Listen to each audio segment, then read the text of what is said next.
Okay, so all four: presentation, improving the quality of arguments, flow, and rhetoric give a feeling that you're handling the directives. So these are also pivotal. Okay, so what are my pointers for these four directives? So when you're writing examples or when you're giving an anecdote, keep that in mind that the reader should relate to the writing. Okay. In the end, the entire point by giving examples and anecdotes is to show that you understood the demand and is to invoke a certain sense of empathy from the examiner, to have that certain sense of, as I say, relatability. Okay. So anecdotes, if they are layered, if there are certain details, then they are more hard-hitting. What do I mean by it?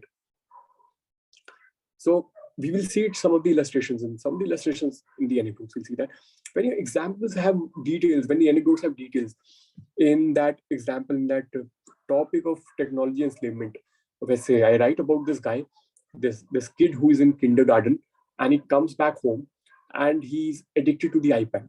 That was the fundamental idea I was trying to convey. But I don't write that really simply. I give that character a name. I say such and such guy, he comes back home. And as soon as the kid comes back home, the kid, without any due regard to the lunch or to sense of hygiene, so I'm adding layers to it. I'm painting an entire picture in the mind of the examiner. And it's so relatable because that is what happens nowadays. That was an example of technology enslavement. I say that without any regard for hygiene, without any regard for lunch, the kid straight away jumps on the iPad owned by his mom. So now I have also spoken about the ownership of the iPad the kid has used. So with layers, it is more hard-hitting if you can invoke empathy, if it has relatability.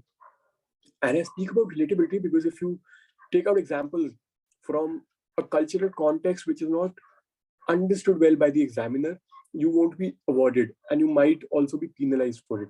So use examples which the examiner could relate to. Always keep that in mind. Whether what I'm writing, whether the person of the age profile of the examiner, would that person be able to relate to it? Always ask that question.